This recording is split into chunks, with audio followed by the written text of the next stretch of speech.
Our next food guru is Mr. Larry. I just want to introduce him by asking if you've heard of this smart thermostat thing. It's called Nest, maybe? Yes? Okay, wow. Larry co-founded Nest. He's also a veteran climate activist who knows crazy amount of things about our food system. So Larry's going to give us a whirlwind tour of alternative protein. So give it up for Larry D. Gussin.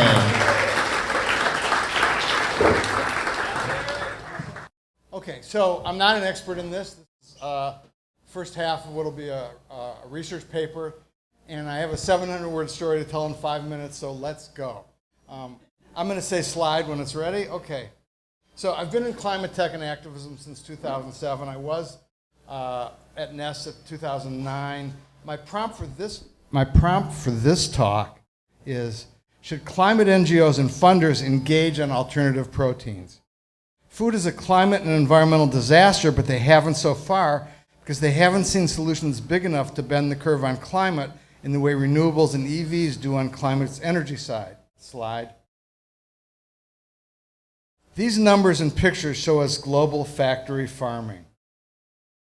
I'm not going to talk more about it. For those who would disrupt it, I'll add, it's a $2.3 billion business. Slide.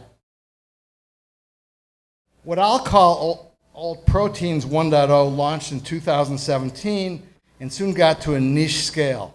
In marketing terms, it bypassed its natural early adopters, people who care about both social sustainability and personal health, to hit a fast food home run. But look at the health profile. Most doctors would say, eat the turkey burger. Slide.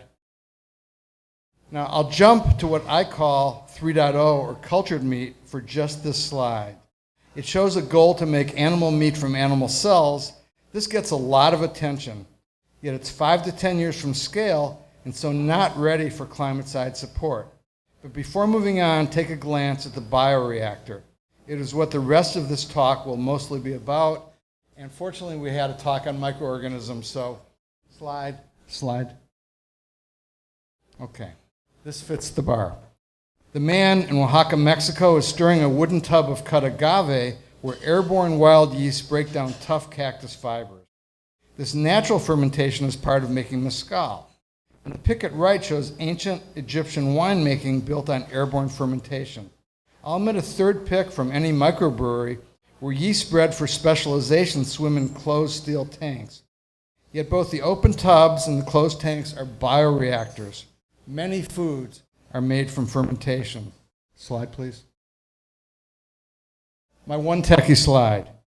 But we have a head start in that we just saw traditional fermentation using wild and bred yeast. So focus on the biomass and precision categories. For biomass, think fungi and other natural substances fermented into edible products and ingredients. Have a sip of kombucha as we move on. Slide. No, don't slide. Sorry. The third category, precision, monumentally adds gene editing. I'll use rennet, the thickening agent in cow milk needed for cheese, as an example. Until 1990, all rennet was harvested from unweaned baby calves or goats or sheep. Then science learned to put the rennet-making gene sequence involved in baby calves into microorganisms to make rennet via fermentation. Since then, 90% of global cheese has been made with animal-free rennet. This is a lot to grasp, but I have 2 points to stress. The two rennets from a cow and a fermentation tank are bioidentical, and the fermented version is not genetically modified because the microorganisms are separated out as byproducts. Slide, please. And now the tech is far enough down the learning curve, and this is sort of the job slide, folks, and cost curve, the learning and cost curves to put fermented proteins on the cusp of competing with dairy and egg factory farming. The first two columns here show products made from fermented versions of the animal proteins used in cheese, milk, egg whites, infant formula, collagen, and leather. Column 3 shows products made by fermenting biomass without gene editing, a mushroom root steak, a soft cheese, a leather-like fabric, and not shown in the fermentation sector working to disrupt such vegetable fats as corn oil. Of these companies, Perfect Day has raised $800 million. Nature's Fine, $500 million.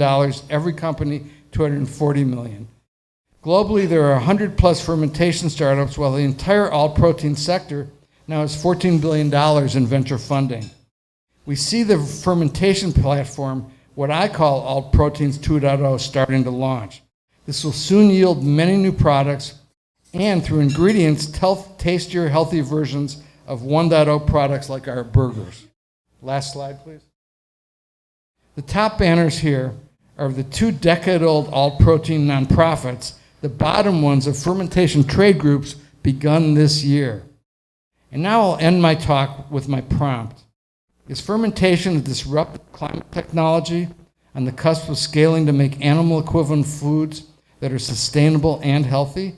Should climate NGOs and donors start to help build the kind of infrastructure, public buy-in, and policy support they have on the energy side? Should we all start figuring out how and to whom to tell this new story, as amazing and tricky as our renewables and EV stories? I think we should. Thank you.